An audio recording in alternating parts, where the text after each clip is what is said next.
اللہ اکبر اللہ اللہ اللہ اکبر لا الہ الا اللہ۔ رسول کریم صلی اللہ علیہ وسلم نے ارشاد فرمایا، اگر تم میں سے کسی شخص کے دروازے کے سامنے سے نہر گزرتی ہو اور وہ دن میں 5 مرتبہ وہاں سے غسل کرتا ہو، صحابہ مجھے بتاؤ اس کے بدن پہ کوئی میل کچیل رہے گا؟ تو صحابہ نے عرض کیا، اے اللہ کے رسول، اس کے بدن پہ کوئی میل کچیل نہیں رہ سکتا جو دن میں 5 مرتبہ غسل کرتا ہے۔ فرمایا یہ 5 نمازوں کی مثال ہے، جو 5 نمازیں پڑھتا ہے اس کے بدن پہ گناہوں کا میل نہیں رہتا ہے، اللہ اسے ستھرا کر دیتا ہے، اسے پاک کر دیتا ہے۔ ایک نماز سے لے کر دوسری نماز کا وقت، درمیان میں جتنا وقت ہے اس کے جتنے گناہ ہیں، دوسری نماز ان گناہوں کا کفارہ ہے۔ حضرت سلمان فارسی اور حضرت ابو عثمان سفر پہ جا رہے تھے، پت جھڑ کا موسم تھا، ایک درخت آیا جس کے پتے زرد ہو گئے تھے، تو حضرت سلمان فارسی نے شاخ پکڑی اور جھٹکا دیا، سارے پتے گر گئے۔ تو کہا، ابو عثمان تو نے مجھے پوچھا نہیں کہ یہ میں نے کیوں کیا ہے؟ حضرت ابو عثمان نے کہا، میں نے نہیں پوچھا، آپ بتائیں آپ نے ایسا کیوں کیا ہے؟ تو حضرت سلمان فارسی کہنے لگے، ایک دن میں رسول اللہ کے ساتھ تھا، سفر پہ تھا، ایسے ہی ایک درخت آیا جس کے پتے زرد ہو چکے تھے، حضور نے شاخ پکڑی، جنبش دی، جھٹکا دیا، پتے گر گئے۔ حضور نے مجھے دیکھا اور کہا، اے سلمان تو نے مجھے پوچھا نہیں کہ میں نے ایسا کیوں کیا ہے؟ تو میں نے کہا، بندہ نواز آپ بتا دیں آپ نے ایسا کیوں فرمایا ہے؟ فرمایا، سلمان جس طرح میں نے اس شاخ کو جنبش دی اور اس پر کوئی بھی پتا نہیں رہا، سارے گر گئے، جب بندہ نماز کے لیے کھڑا ہو جاتا ہے بدن کے سارے گناہ جڑ جاتے ہیں۔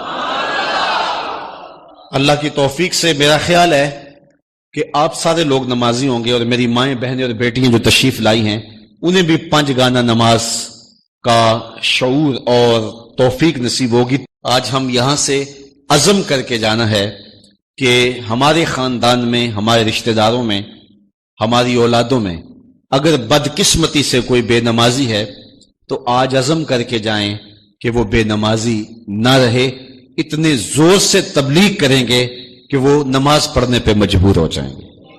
یہ اولاد کے ساتھ ہمدردی نہیں ہے، ساری رات اولاد جاگتی رہے اور جب نماز کا وقت آ جائے تو ماں کہتی ہے بیٹے سو جا، اب تو اذان کا وقت ہو گیا، حالانکہ چاہیے تھا کہ اب تو اٹھ جا، اب اذان کا وقت ہو گیا ہے، لیکن ماں اس وقت اگر سلا دے تو کیا یہ گوارا کرتی ہے کہ میرا بیٹا جہنم کی آگ میں جلے؟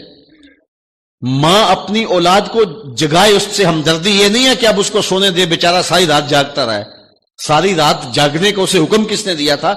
فجر کے وقت جاگنے کا حکم ہے، جب رحمت اللہ کی بٹ رہی ہے تو اس کو بیدار کرے، اس کو جگائے۔ کڑکتی دھوپ ہے، آج کل موسم کتنا گرم ہے، تو اگر بچہ دھوپ میں کھڑا ہو اور اس کے پاؤں جلس رہے ہوں تو ماں گوارا کرتی ہے، بھاگ کے اچک لے گی بچے کو کہ میں اسے دھوپ سے، تمازت سے، گرمی سے بچا لوں۔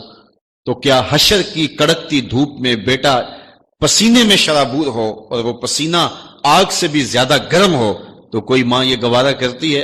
یقیناً نہیں کرتی۔ تو نہیں کرتی تو اس کو اپنی اولاد کو 5 گانا نماز کا خوگر بنانا ہوگا۔ نماز کی توفیق اللہ سے مانگو۔ آج کے اس اجتماع میں یہی پیغام ہے اور یہی دعوت ہے اور یہی قرآن مجید کی تعلیمات کا خلاصہ ہے۔ 1 بار نہیں، 2 بار نہیں، 10 بار نہیں، 20 بار نہیں، 100 بار نہیں، قرآن و حدیث کے اندر 750 مرتبہ نماز کا حکم آیا ہے۔ اب ذرا غور کیجئے، 1 مرتبہ کہہ دینا کیا کافی نہیں ہے؟ لیکن 750 مرتبہ تمہارے کریم رب نے تمہیں بار بار کہا ہے، تمہارے کریم رسول نے تمہیں بار بار کہا ہے کہ نماز پڑھو۔ تو اگر ہم اتنی بار سننے کے بعد بھی نماز نہیں پڑھیں گے تو پھر ہم کہاں کھڑے ہوں گے؟ اور دوسری بات ہے کہ اتنی تاکید کی گئی ہے، اتنی تاکید کی گئی ہے، تو یہ کتنا بڑا جرم تھا نماز کا ترک کرنا کہ بار بار کہا گیا ہے۔ جب آگے سامنے آگ جل رہی ہو اور کوئی دوڑ کے چھلانگ لگانا چاہ رہا ہو تو پھر ماں کی ممتا اتنی ہوتی ہے کہ اس کو 100 بار بھی روکنا پڑے تو بچے کو روکتی ہے، اس لیے وہ جانتی ہے کہ آگے آگ ہے، اور اگر میں اس کو نہ روک پائی تو سیدھا آگ میں چھلانگ لگائے گا۔ اللہ ماں سے بھی زیادہ پیار کرتا ہے، رسول اللہ ماں سے بھی زیادہ پیار کرتے ہیں، اس لیے 1 بار نہیں، 2 بار نہیں، 10 بار نہیں، 100 بار نہیں، 750 مرتبہ کہا کہ تمہاری نماز نہیں چھوٹنی چاہیے۔ تو سونے سے قبل 5 انگلیاں بھی گن لو اور 5 نمازیں بھی گن لو۔ یہ عنوان تشنا رہ گیا، چونکہ وقت کے دامن میں اتنی گنجائش نہیں ہے، تو میں جو کہا گیا مجھے امید ہے کہ یقیناً یہ آپ کی روحوں تک اترا ہوگا اور اگر بدقسمتی سے کوئی بے نمازی ہے تو آج کے بعد بے نمازی نہیں رہے گا. اور ہم اپنے ماحول میں اپنی اولاد سے اگر پیار کرتے ہیں اور حقیقی پیار ہے ہمیں، تو پھر ان کو 5 گانا نماز کا عادی بنانا ہوگا اور ان کی پیشانیوں میں سجدے رکھنے ہوں گے. اللہ مجھے آپ کو اپنی رحمتوں کے حصار میں رکھے. ایک تو وہ حدیث میں نے آپ کے سامنے رکھی جو حضور کا فرمان ہے، الشیطان جاسم علی قلب ابن آدم، انسان کے دل پر شیطان قبضہ جماتا ہے. جب یہ غافل ہوتا ہے تو وسوسہ اندازی شروع کرتا ہے، اور دل اگر پورا سیاہ ہو جائے تو پھر شیطان کے لیے معاملہ ہی آسان ہو گیا، کیونکہ سمجھو کہ دل کے قلعے کی دیواریں منہدم ہو گئی. اب شیطان جدھر سے مرضی آئے، جدھر سے مرضی جائے. ہاں اب بھی اس کی اصلاح کا طریقہ ہے جو حضور نے ارشاد فرمایا. آقا کریم علیہ السلام نے ہمیں کسی معاملے میں بھی حضور نے تنہا نہیں چھوڑا. آقا کریم ارشاد فرماتے ہیں کہ لِكُلِّ شَيْءٍ سِقَالَةٌ وَالسِّقَالَةُ الْقُلُوبِ ذِكْرُ اللَّهِ، ہر شے کو زنگ لگ جائے تو اس کا زنگ کسی نہ کسی شے سے اتارا جاتا ہے. کپڑے میلے ہو جائیں تو صابن وغیرہ سے صاف کر لیتے ہیں، یہ لوہا میلا ہو جائے تو ریگ مار سے صاف کر لیتے ہیں. ہر شے کا زنگ کسی نہ کسی شے سے اترتا ہے. اب دل اگر میلے ہو جائیں گناہوں سے تو کیسے دل پاک ہوں گے؟ سقالۃ القلوب ذکر اللہ، کہا اللہ کا ذکر کرو دل ستھرے ہو جائیں گے، دل پاک ہو جائیں گے. جتنا زیادہ ذکر کرو گے اس قدر دل جلا پائیں گے اور دل نور پائیں گے.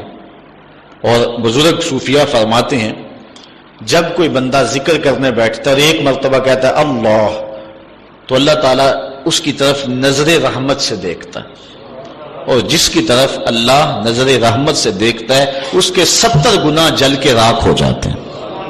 تو ایک مرتبہ اللہ کہنے سے 70 گناہ مٹ گئے.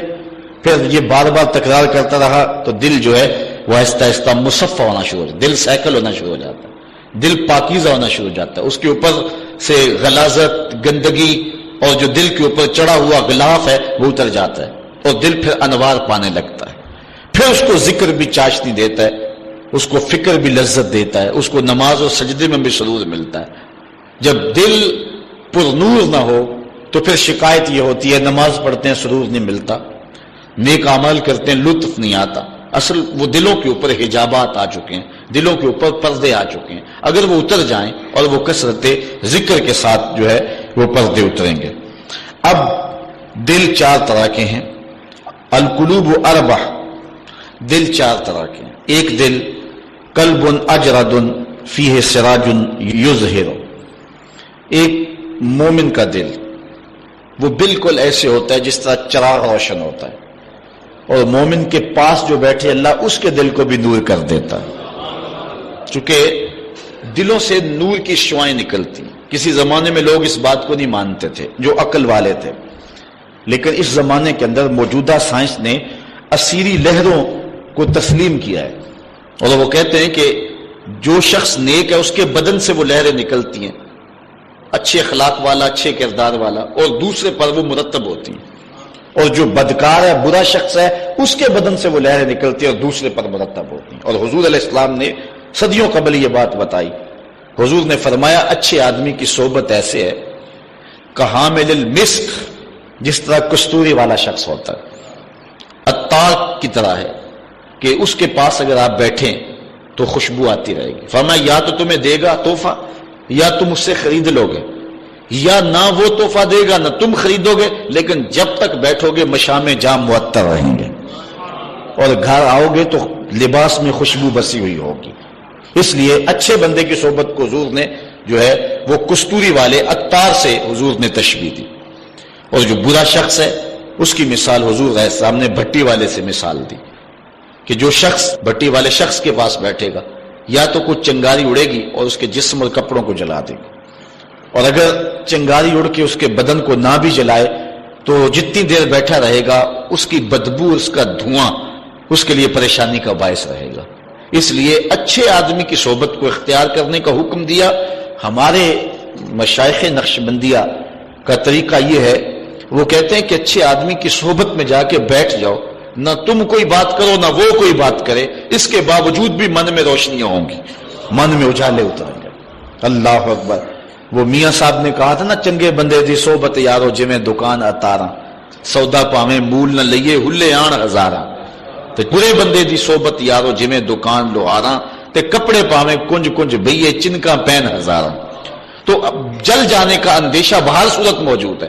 تو اس لیے آج دنیا جو ہے وہ اسیری لہروں کو مانتی ہے. میں اس کی سادہ مثال آپ کو دینا چاہتا ہوں کہ کسی کے بدن سے اسیری لہریں نکلنا تو دور کی بات ہے، کسی شخص کے تذکرے سے اس کے اثرات مرتب ہوتے ہیں. مثال کے طور پہ اگر آپ کے کسی دیرینہ اور پیارے دوست کا تذکرہ چھیڑ دیں، گفتگو کر دیں، تو اس سے طبیعت میں خوشی پیدا ہوگی کہ نہیں ہوگی؟ آپ حشاش بشاش ہو جائیں گے. لیکن کسی غلط آدمی کا جس سے آپ کو نفرت ہو، اس کی بات چھیڑ دیں، طبیعت میں گھٹن پیدا ہوگی کہ نہیں ہوگی؟ اگر گندگی کے ڈھیر کی بات کوئی چھیڑ دے، طبیعت میں گھٹن پیدا ہوگی کہ نہیں ہوگی؟ اور اگر پھولوں کی بات چھیڑ دے، موتیے کی، نسرین کی، نسترن کی، چمبیلی کی، گلاب کی، موتیے کی، ان پھولوں کا تذکرہ کو چھیڑ دے، طبیعت میں خوشی پیدا ہوگی کہ نہیں ہوگی؟ یہ ایک فطری بات ہے. آپ جو ہے وہ کسی اچھی بات کو چھیڑ دیں، اس کے اثرات مرتب ہوں گے اور آپ کا چہرہ کھل جائے گا. اور کسی بری بات کو چھیڑ دیں تو طبیعت کے اندر ایک اداسی پیدا ہو